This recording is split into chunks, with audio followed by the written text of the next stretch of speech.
ෆෙරුෂෝ ලැම්බුගිනි පලවෙනි ලැම්බුගිනි කායගහදද්දි කවදාවත්ම හිතන් නැතුව ඇති ලැම්බුගිනි මෙච්චර ලෝකෙ ප්‍රසිද්ධ සමාගමක් වේ කියලා. ලැම්බුගිනි 350 GT V12 එන්ජින් එකකින් බලගැන්වෙන පළවෙනි ප්‍රොඩක්ෂන් කායකයේ ඉඳන් ලැම්බුගිනි මියුරා හොරාම කොන්ටෑෂ් ඒවගේම ලැම්බුගිනි ඇවෙන්ටඩෝර් උරකන් සියන් රෙවල්ටෝ වගේ අති නවීන ප්‍රබල මෝටරත නාමාවලියක් ලැම්බුගිනි සතුයි. ඉතින් මේ ලැම්බුගිනි මෝටරත නාමාවලියේ එන ප්‍රබල මෝටරත කිහිපයක් විදිහට හෝස් පව 640ක බලයක් ලබා දෙන 5.2 litre naturally aspirated V10 engine එකකින් බලගැන්වෙන ලැම්බුගිනි උරකන් එවෝ එක හෝස් පව 770ක බලයක් ලබා දෙන 6.5 litre naturally aspirated V12 engine එකකින් බලගැන්වෙන Aventador SVJ එක ඒවගේම මෑතකදී හඳුන්වා දුන්නු 6.5 ලීටර් V12 එන්ජින් එකකින් බලගැන්වෙන ඒ වගේම ඉලෙක්ට්‍රික් මෝටර්ස් 3කින් සමන්විත හෝස් පවර් 1000ක බලයක් ලබා දෙන්න පුළුවන් Lamborghini Revelto එක ඒ වගේම හෝස් පවර් 820ක බලයක් ලබා දෙන 6.5 ලීටර් V12 ඒ වගේම ඉලෙක්ට්‍රික් මෝටර් එකකින් බලගැන්වෙන Lamborghini Sian මොඩල් එක වගේ ප්‍රබල මෝටරත නාමාවලියක් මේ Lamborghini සතුයි. ඉතින් මේ වගේ ප්‍රබල සුපර් කාර් ලිස්ට් එකක් තමන්ගේ ප්‍රොඩක්ෂන් ලිස්ට් එකේ හෝල් කරන් ඉන්න Lamborghini වගේ සමාගමක් ඇයි රේසිං ඉවෙන්ට්ස් වලට වැඩිය ફોකස් කරන්නේ නැත්තේ? උදාහරණයක් විදියට ලෝකෙ ලොකුම රේසිං ඉවෙන්ට් එක ෆෝමියුලා සීරීස් එක හැමතිස්සෙම මේ රෝඩ් ෆෝකස් එන්ජිනියරින් මෙතඩ් එක ෆලෝ කරමින් සාමාන්‍ය මිනිස්සුන්ට කන්සියුම් කරන්න පුළුවන් සුපර් කාර්ස් ප්‍රොඩක්ෂන් එකෙන් එළියට දාන්න කටයුතු කරනවා.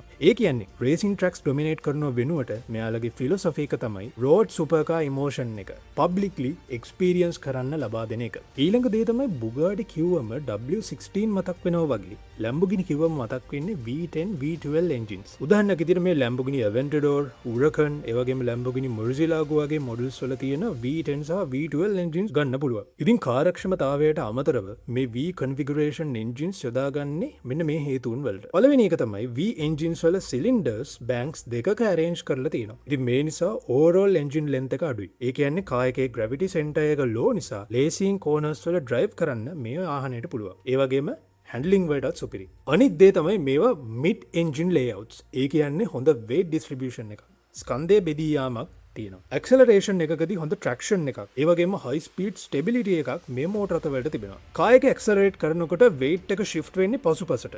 මේ නිසා grip එක වැඩි වෙලා හොඳ ඇක්සලරේෂන් එකක් මෙමගින් මේ මෝටර රථ වලට ලබා ගන්න පුළුවන්. ඊළඟ එක තමයි power delivery එකේ smoothness එක. හැම engine එකකටම firing order එකක් තියෙනවා. මේ තියෙන්නේ V10 සහ V12 engines වල firing orders. මේකෙදි banks දෙකක cylinders තියෙන නිසා මේකෙදි වෙන්නේ overlapping sequence එකකට. ඒ කියන්නේ එක සිලින්ඩර් එකක් power stroke එක ඉවර කරනකොටම තව සිලින්ඩර් එකක් power stroke එක පටන් ගන්නවා. මේ නිසා හැමතිස්සෙම මේ එන්ජින් එක වැඩ කරනකොට ටෝක් එක බිඳුවක් වෙන්නේ නැහැ. මේ නිසා ගොඩක් ස්මූත් වගේම linear acceleration එකක් මේ මෝටර රථ වලට ලබා ගන්න පුළුවන්. අනිත් එක තමයි ඉහළ RPM මගයන් වලට යාමේ හැකියාව.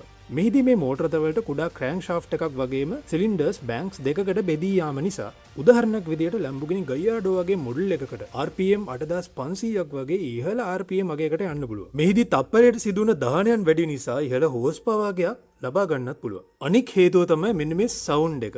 උදාහරණයකට මේ V12 එන්ජින් එකෙන් ප්‍රොඩියුස් කරන සවුන්ඩ් එක අහන්නකෝ.